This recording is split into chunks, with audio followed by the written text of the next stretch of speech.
መከራ መጥቷል፣ ጽዋ መጥቷል፣ የመከራ ጽዋ መጥቷል፣ ሰማዕትነት መጥቷል እንዳንሽ እግዚአብሔር ይመስገን። እሰይ የምስራች ከዚህ ቀደም ብዙ ነገሮች አውርተናል። ብዙ ምክርም ማሰብ ሰጥቶኛል። ሁልጊዜ ነው መዳት የሚፈልገው ነገራችን። መልአከ መንክራት መምህር ግርማ ወንድሙና መልአከ ኃይል ቀሲስ ኃይለ መለኮት ግርማ ወንድሙ እኛ ሰውንንና ሰውን ልንረዳ ይገባል በማለት ወደ መቄዶንያ የአረጋውያን መርጃ ማዕከል በማቅናት ለተወሰነ ሰዓት ማለትም ዛሬ እጅግ አስደሳች ነገር ይዤላችሁ መጥቻለሁ። እንደምን አላችሁ? በመላው ዓለም የምትገኙ ውድ የዮአብ ሚዲያ ተከታታዮች እስቲ ዛሬ እግዚአብሔር ይመስገን እያላችሁ እግዚአብሔርን አመስግኑት። ሁላችሁም እግዚአብሔር ይመስገን እያላችሁ ጻፉ። ለዚህ ድንቅ አምላክ ምስጋና ይገባል። ለ10 ዓመት ከቤተ ክርስቲያን ርቃ የነበረች በግሪክ ቤተ ክርስቲያን የምትገኘው የኢትዮጵያ ኦርቶዶክስ ተዋሕዶ ቤተ ክርስቲያን በብፁዓን አባቶች አማካኝነት በእግዚአብሔር ፍቃድ እርቅ ተከናውነው ወደ ቤተ ክርስቲያኗ ተመልሳለች።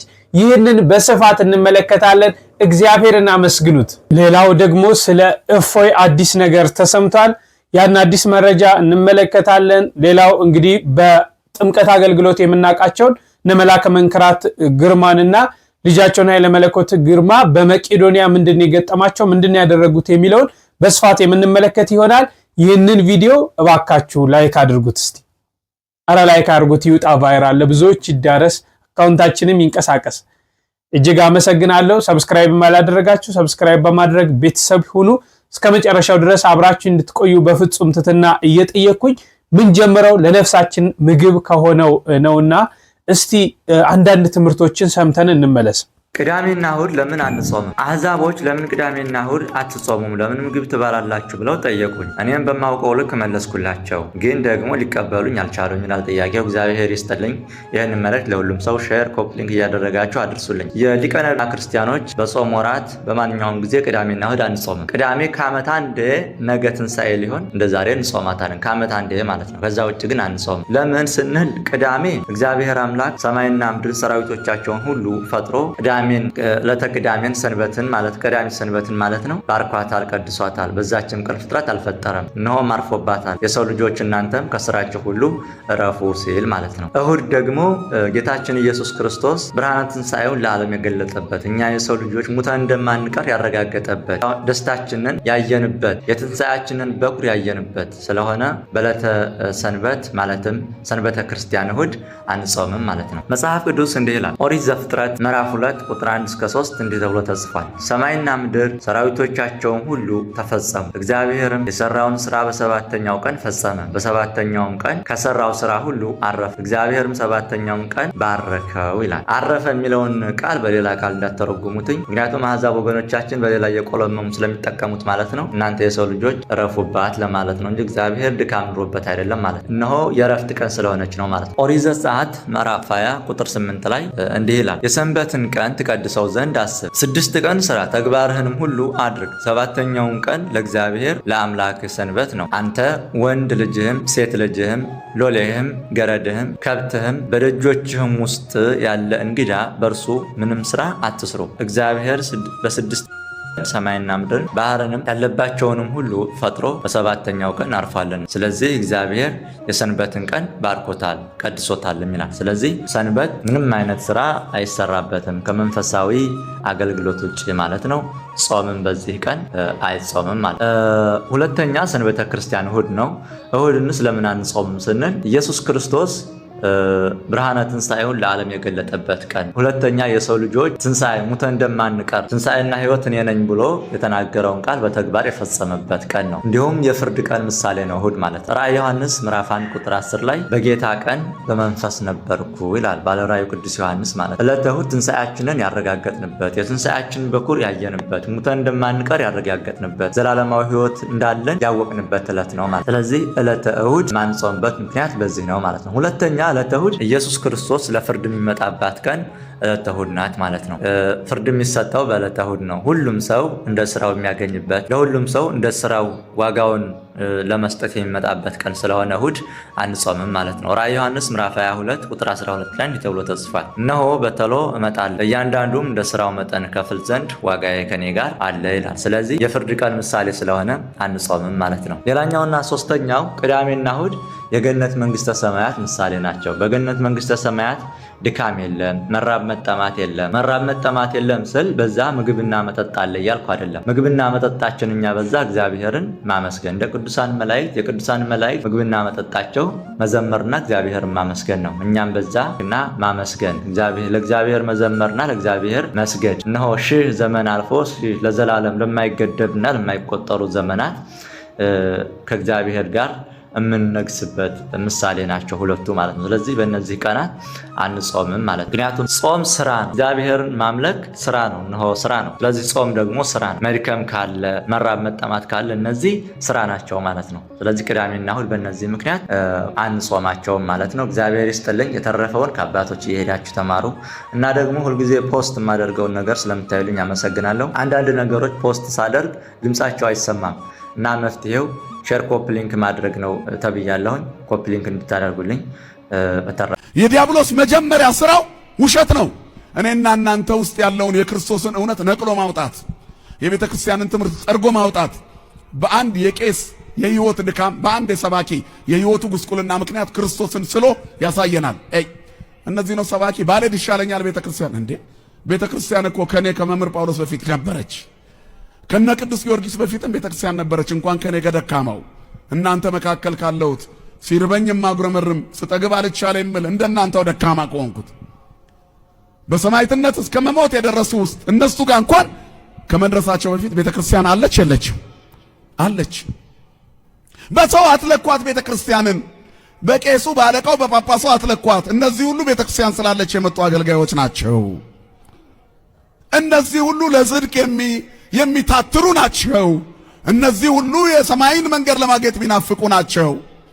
በኃላፊነትና በተሰጣቸው ሁኔታ ሲንቀሳቀሱ ሊያጠፉ ይችላሉ። ይቅር ባዩ አምላክ የእኛን ገመና እንደሸፈነ የአገልጋዮቹንም ገመና ይሸፍናል፣ በሕዝቡ ሞገስ ይባርካል። ክብርና ምስጋና ለስሙ ይሁን። ስለዚህ በሰው አትለኳት። በዚህ ስትል እንድትለኩ ሰይጣን ይሰራል። ከዛ አይምሮአችንን ወደ ውሸት ይመራል። ውሸት የዲያብሎስ ስራ ነው። ዲያብሎስ የእግዚአብሔርን ኃይል እንደማይችል ያደርጋል። ይሄው ታቦቱ ጋር ሆኖ እነሱን ያልቀሰፈ አምላክ ታዲያ አለ ትላላችሁ ይላችኋል። አይ እግዚአብሔር ትዕግስተኛ አምላክ ነው፣ አትዋሽ በሉት ሰይጣን። እንዘ ብዙ ኃይልከ ሐሰውከ ጸላኢትከ፣ ኃይል ብዙ ሲሆን፣ ማዳን ብዙ ሲሆን፣ ታድጎት ብዙ ሲሆን፣ ጎብኝነት ብዙ ሲሆን፣ ፈውስ ብዙ ሲሆን፣ ጠላት ግን ዋሽቶ ነገረን፣ እግዚአብሔር አይፈውስም አለ። በደጁ በደጀ ሰላሙ ጸበል እየተጠመቀ ወንድም ስለሞተ ጠላት ነገረ። ታዲያ ወንድምን ያላዳነ ጸበል ምን ይጠቅማል አለ። ጠላት ዋሽቶ ነገረ። የእግዚአብሔር ኃይል ብዙ ነው። የእግዚአብሔር ኃይል ታላቅ ነው። የኔና የናንተ ወንድም ጸበሉ ጋር ስለሞተ የጥሪው ቀን ደርሶ ነው፣ ጸበል አቅቶት አይደለም። ቅድም እንዳልኳችሁ ጻድቁ ቅዱስ ጳውሎስን እንኳን እያመመው ዝም ብለህ አገልግል ብሎታል። የተሰጠን ነገር ይኖራል። በድካማችን ውስጥ ግን ማን ይመስገን? እሺ ለመምህራቻችን እግዚአብሔር አምላክ ቃለ ሕይወትን ያሰማልን። በተለይ ሰንበትን ለምን እንደማንጾም ቅዳሜና እሁድን ለምን ጾም እንደማንጾም በስፋት ትምህርት ያገኛችሁ ይመስለኛል። እግዚአብሔር አምላክ ደግሞ ባገኘነው ትምህርት 30 60 መቶ ያማሩ ፍሬዎችን እንድናፈራ የአምላካችን ቅዱስ ፈቃድ ይሁንልን። ሌላው አንዳንዴ ጸሎት እንጀምርና ጸሎታችንን ብዙ ጊዜ እናቋርጣለን። አገልጋይ ሆነ ህዝቡ አሁን በግድ ነው። እነዛ በስተፊት የሚሄዱት ግን ዝም በል ብለውት ነበረ። ስጋዊ ኃይሎች ዝም በሉ፣ መናፍስታዊ ክፉ ጠባዮች ዝም በሉ ሲሉን ዝም አለማለታችን ብዙ መንፈሳዊ ውጤት እንድናመጣ ያደርግልናል። በረከታችንን እናገኘዋለን፣ እድላችንን እናገኘዋለን፣ ኑሯችንን እናገኘዋለን። ብዙ ጊዜ ያሳለፍናቸው ህብረተሰቦች የጸሎት ጊዜ የልጆቻቸውን ችግር እንደሚጨምር አድርገው ያስባሉ። ለምን? ለጸሎት የሚያባክኑት ጊዜ ቁርስ ከመስራት፣ ምሳ ከማዘጋጀት፣ ቤቱን ከማጽዳት የሚከለክላቸው አይነት አድርገው ያስቡና ቅድሚያ የሚሰጡት እነሱ ላሰቡት እንጂ እግዚአብሔር ለነሱ ለሚያስበው ነገር ፈቃደኞች አልነበሩም። ይህ ባለመሆኑ ይሄው ከርታታው ትውልድ ተፈጠረ። ስልጣን ይዞ ከርታታ፣ ማዕረግ ይዞ ከርታታ፣ ሀሳብ ይዞ ከርታታ ምንም ግብ የሌለው መባረክን ከቤት ውስጥ ለማኖር ብዙዎቹ ያልተመቻቸው ሆኖ መገኘቱ ትውልድ ላይ አደጋ ፈጥሯል። አስተሳሰብ ላይም የዛኑ ያህል ትልቅ ጫና ፈጥሯል። ሰዎች አካላቸው ሰፍቶ ውስጣዊ ሕይወታቸው ሙሉ ጨለማ ነው። ሙሉ ጨለማ እንዲቆይ በዚህ ሰው ላይ በስተፊት ይሄዱ የነበሩት ዝም በላሉት፣ ቀዳሚዎቹ ዝም በላሉት፣ መንገድ መሪዎቹ ዝም በላሉት።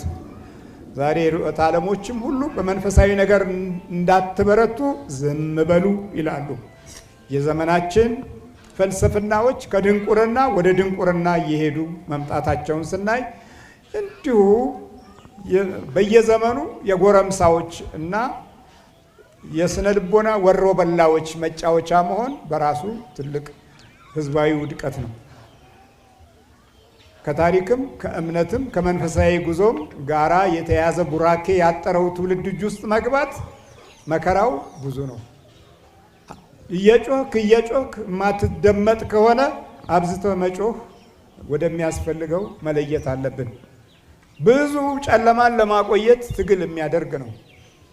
ከፍልስፍና ወደ ፍልስፍና ነው የምንሄደው። ድንብርብርብር ያለ የመጠላላትን ክፉ ባህሪ የታሪኮቻችን ምንጭ በማድረግ ረጅም ዘመን ፈጀ። አሁን 2-3 ትውልድ እያጠፋን ያለ ነው። የ60ው ዘመን አጠፋ፣ የ80ዎቹ ዘመን አጠፋ፣ የሚሊኒየሞቹ ዘመን ደግሞ ያው እያጠፋን ያለ ነው። ጥፋት አልቆመልንም። ምክንያቱም ጨለማው ላይ ብርሃን የሚሰጠውን አልፈለግነውም። ግን አብረን በክርስትና ስም በቅዱሳን ስም በጸጋና በሞገስ ስም በእምነት ስም እንንጋጋለን። አይነ ስውሩን ግን ማየት አልቻለም። እየታወርን የተወለድነው ካደግን በኋላ እውቀት ያሳወራቸዋሉ፣ ትምህርት ቤት ያሳወራቸዋሉ፣ ፍልስፍና ያሳወራቸዋሉ፣ ርዕዮተ ዓለም ፖለቲካ ያሳወራቸዋሉ። በእውርነት ውስጥ አብዝቶ ለመጮህ እድል ያላገኙት ሁሉ ጨለማውን ያቆያሉ። አሁን ትግሉ ይሄ ነው። ዛር ያሳወራቸዋሉ፣ መተት ያሳወራቸዋሉ፣ ምቀኛ መንፈስ ያሳወራቸዋሉ። አብዝተን ካልጮህን አሁንም አርቀንም አናይም፣ በቅርብም አናይም፣ በሩቅም አናይም። እሺ፣ እግዚአብሔር ይስጥልን ለመከሩን መምራችን። ወደ መረጃዎቻችን ስናልፍ እንግዲህ ለ10 ዓመታት ያህል በርካታ ዘመን ነው እንግዲህ 10 ዓመት ለዚህ 10 ዓመታት ያህል እቺ ቤተክርስቲያን የኢትዮጵያ ኦርቶዶክስ ተዋሕዶ ቤተክርስቲያን ከግሪክ ካለችው ቤተክርስቲያን ተገንጥላ ነበርና ይህንን ደግሞ ብፁዓን አባቶች ተመድበው ወደዚህ በመሄድ እግዚአብሔር ረድቷቸው የምስራች አሰምተውናል። ሰምተን እንመለስ። የኛ ጀግና አባታችን ያንን በመናገሬ እኮራለሁ፣ ደስታለሁ።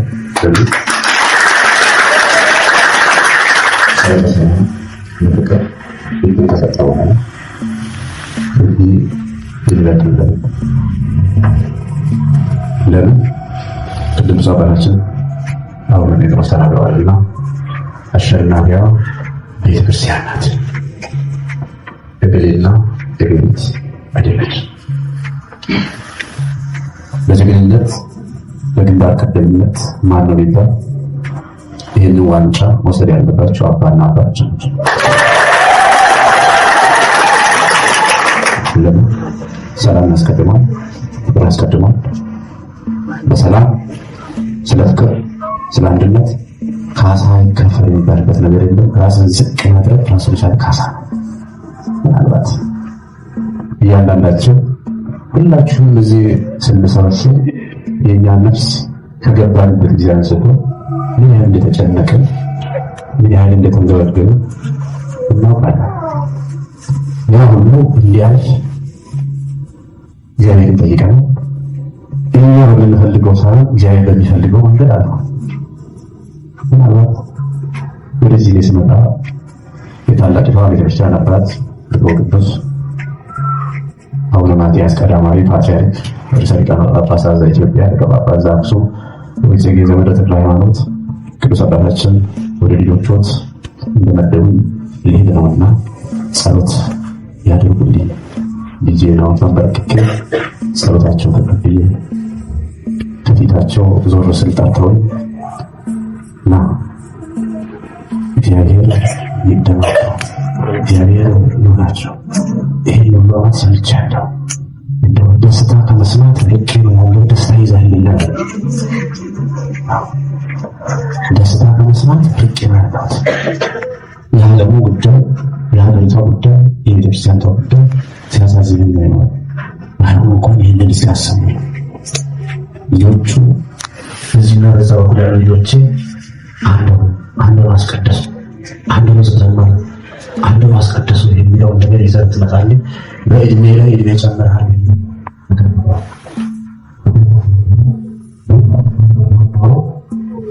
ቢሆን ገዝቼ እሰጣቸው ነበር። ልብሳቸው በገንዘብ የሚገኝ ነገር የለምና፣ በጉልበት የሚገኝ ነገር የለምና ይህንን ደስታ ኢትዮጵያ ደርሼ ለብዙ ቅዱስ አባታችን ለማስተላለፍ ጉጉት ላይ ለምን በምንም ቢሆን በምን ሰላም እንዲመጣ ሲፈልጉ ነበር። ጥለው በአንድነት ነው። አንድስ ትናንትና ራሳችን በሆነ አንድነታችን ያበላሽን ይህን አንድነታችን ልንጠብቅ ይገባል። የተላላፊ በሽታ ለልጆቻችሁ ለልጆቻችሁ መተላለፍ የለበትም። ወላጆቻችሁ አብዛኞቻችሁ እኮ ኢትዮጵያ ነው ያሉት። ተፈትነው ይህ ደረጃ ደረሰ። ያ ጉዳይ ሁልጊዜ እኮ መቼም ሳይለይሞት አሁን ተፈቷል፣ ተስተካክሏል፣ መንገዱ ጥሩ ሆኗል ስትሉ ምን ወላጆቻችሁ ያደረሰ እግዚአብሔር አምላክ ክብርና ምስጋና ለእሱ ይሁን።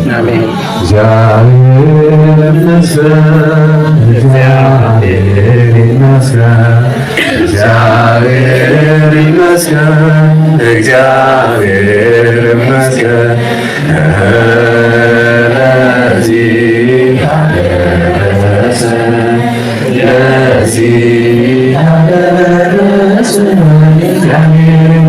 እሺ እንደተከታተላችሁት ነው። በጣም ደስ ይላል። እግዚአብሔር አምላክ ስሙ የተመሰገነ ይሁን። እንግዲህ ሌሎችም የተከፈሉ በትግራይም የሚገኙ በተለያየ ቦታ አኩርፎ የተከፋፈሉትንም እግዚአብሔር በቸርነቱ በምሕረቱ ታርቀው በአንድነት እግዚአብሔር እንድናመልክ የእሱ አምላካችን ፈቃድ ይሆንልን። እስቲ ስለ እፎይ የተሰማውን መረጃ ላጋራችሁ። ስለ ወንድማችን እፎይ አዲስ ነገር አለ። ይህን ቪዲዮ በመጀመሪያ ሼር፣ ዲዩት፣ ሪፖስት እያደረጋችሁ አቅም ስጡት፣ ለብዙዎች እንዲደርስ እፈልጋለሁኝ። ወንድማችን እፎይ በአሁን ሰዓት ምንም አይነት የሶሻል ሚዲያ እየተጠቀመ አይደለም። በሱ ስም ብዙ ቲክቶኮች እየተከፈቱ ነው፣ እንዲሁም ፌስቡክ፣ ዩቲዩብ፣ የተለያየ ነገር ግን ገንዘቡላ እየተጠየቃችሁ ነው ያላችሁት። እባካችሁ ገንዘብ አትስጡ።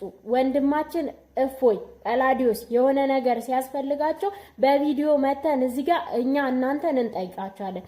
ማንም ሰው ምንም አይነት ብር ቢጠይቃችሁ እነሱ ሶሻል ሚዲያ እየተጠቀሙ ስላይደለ ምንም አይነት ገንዘብ እንዳትሰጡ፣ ገንዘባችሁን እንዳትበሉ።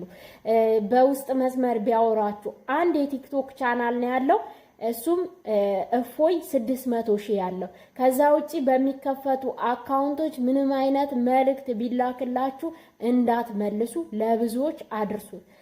ፌስቡክ፣ ቲክቶክ፣ ቴሌግራም በጣም ብዙ ነገር ነው እየተከፈተ ያለው። ብዙዎች ደግሞ ገንዘብ እስከ መላክ ደርሳቸዋል። ስለዚህ ይሄን ነገር አደራ። ወንድሞቻችን ደህና ናቸው፣ እግዚአብሔር የተመሰገነ ይሁን።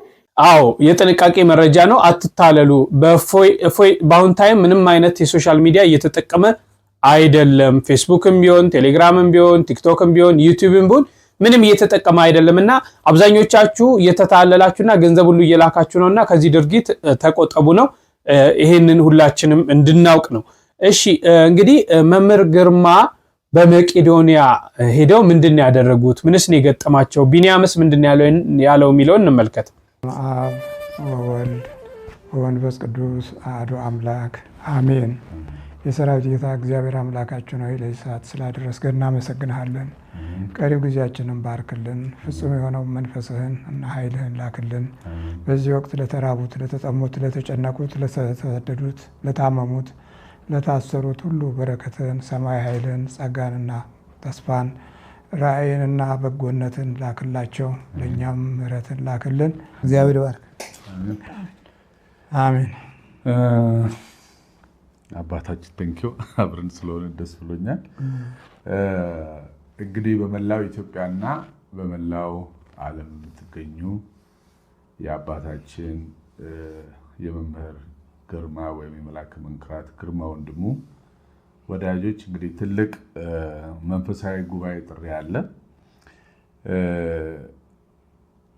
አባታችን እንግዲህ አሁን መጋቢት 21 2017 ዓ.ም እንደ እግዚአብሔር ፈቃድ በመቄዶንያ የአረጋውያንና የአእምሮ ህሙማን ማዕከል መርጃ ተቋም ውስጥ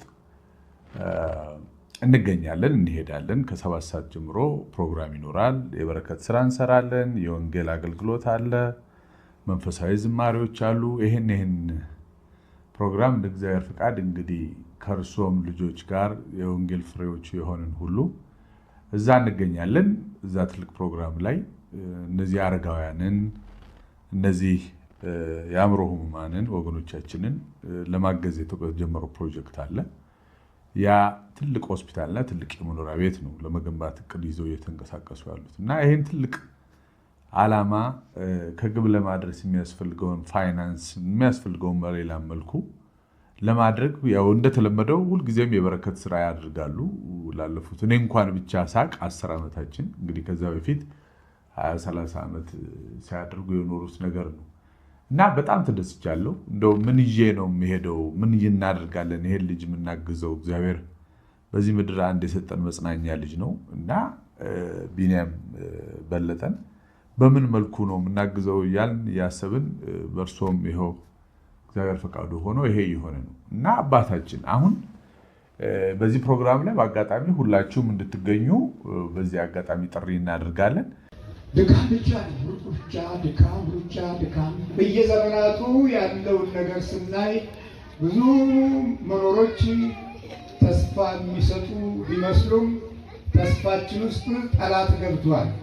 ክፉ ኃይል፣ የዚህ ዓለም ክፉ መንፈስ በመጽሐፍ ቅዱስ ውስጥ ትልቅ ትኩረት የተሰጠው ዓለምን ሁሉ የሚያስተው ታላቁ ዘንዶ እባብ ወደ ምድር ወድቋልና እነኚህን አባቶች ሁላችሁም ታውቋቸዋላችሁ ብዬ አስባለሁ።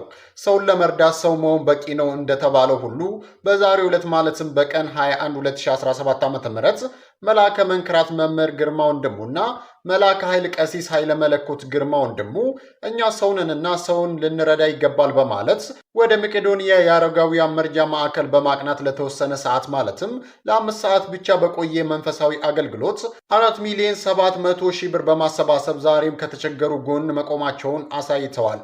በተጨማሪም የተቸገሩትንና የአልጋ ቁራኛ የሆኑትን የመቄዶንያ ህሙማን በመጎብኘት ልክ እንደ ዛሬ ሁሉ አብሮነታቸውን ገልጸውላቸዋል።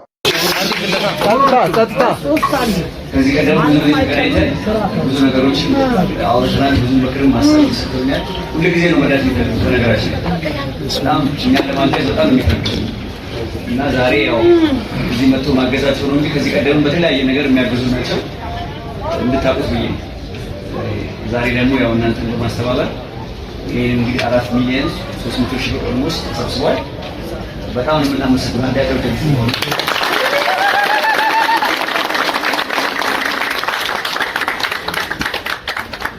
ግን አባላችን እንዳሉት ከባድ ነው። ለዚህ ደግሞ ወደነት ሰው ራሱ ለማወቅ ከባድ ተማገዝና ትልቅ ነገር ላይ ያደረጋችሁ ኢትዮጵያም ውጭ ያሉ ሰዎች ብሩ ራሱ በብዛት ነው ያለው እና በጣም እዚህ ይስጥልን።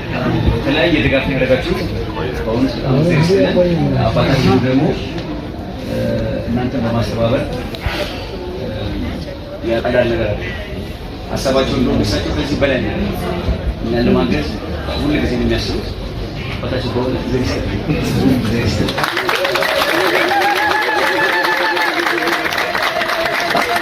እሺ ከለንደን ጆን ለንደን እናው ዳርጎ ዳኒ አማን እሺ ጆን የሚመጡ ጆኒ ዮሐንስ ሰላም እንደምን ደህና ነው? ጆን ለንደን ደህና ነህ? እግዚአብሔር ይባርክህ። እግዚአብሔር ይስጥልህ። ደርሷል ያው የዝና ባለቤት አርቲስት እግዚአብሔር ይስጥልን። በወንድማችን በአርቲስት ደሳሌ በኩል ደርሷል። እግዚአብሔር ይባርክልን። እኔም በሚቀጥለው አርቲስት ሆናለሁ። እባክህ ከጸጋው ጋር አርቲስት መሆን ይሻላል። እንደተከታተላችሁት ነው የቢኒያንም ንግግር። እነሱም እንግዲህ መጋቢት 21 ቀን በመቄዶንያ ጉባኤ በማዘጋጀት 5 ሰዓት የፈጀ ጉባኤ አዘጋጅተው በዚህ ላይ የገቢ ማሰባሰቢያ በማድረግ ከ4 ሚሊዮን ብር በላይ ለመቄዶንያ አበርክተዋል። እንግዲህ እነዚህ ሁለቱ ልጅና አባት በተለያየ ጊዜ እንዲሁ አይነት አስተዋጽኦችን ያደርጋሉ ማለት ነው። ብዙ ጊዜ በመርዳት ይታወቃሉ። ያው ብዙ ሰዎች በተለያየ ሁኔታ የቤተክርስቲያን መምህራንም ጭምር ብዙ ነቀፌታም ያቀርቡባቸዋል። እንደምንመለከተው እንዲህ አይነት የጥምቀት አገልግሎት የለም፣ ከሥርዓተ ቤተክርስቲያን ውጭ ነው፣ ትክክል አይደሉም፣ የትኛውም አባት አጋንንትን እየጠራ ሲያስለፈልፍ ወይም ደግሞ የአጋንንት ስም እየጻፈ በመጽሐፍ ያስቀመጠው ነገር የለም እያሉ በርካታ ሊቃውንት በርካታ ሰዎችም በዚህ ላይ የራሳቸውን ሐሳብና የቤተክርስቲያኒቷን አስተምረው ያስቀምጣሉ። ግን እነዚህ በአገልግሎት ላይ ነው አሁንም ድረስ ያሉት፣ አገልግሎት ይሰጣሉ። እንዲህ አይነት የሚያደርጓቸውን በጎ ዓላማዎች ደግሞ ማበረታታት መደገፍ ያስፈልጋል። ቤተክርስቲያንም ደግሞ የራሷ መዋቅር ውስጥ እንድትከታቸውና ያለው ውዥንብር ሰው ጋር ያለውን ውዥንብር ቢጠራ መልካም ነው የሚል አመለካከት አለኝ። ዞሮ ላደረጉት ነገር እግዚአብሔር አምላክ እሱ ብድሩን ይክፈላቸው ለማለት እወዳለሁ። ሁላችሁም እንግዲህ ለመቄዶንያ ያው በጣም ረጅም ጊዜ ሆኖታል። የካቲት 1 የተጀመረ ዛሬ እንግዲህ የካቲት 22 ደርሰናል። ሁለተኛ 60 ቀኑን ሊይዝ 1 ቀን ብቻ ነው የቀረውና በቻልነው አቅም ድጋፍ እናድርግ። በሌሎች መረጃዎች እስክንገናኝ ቸርን ሰብት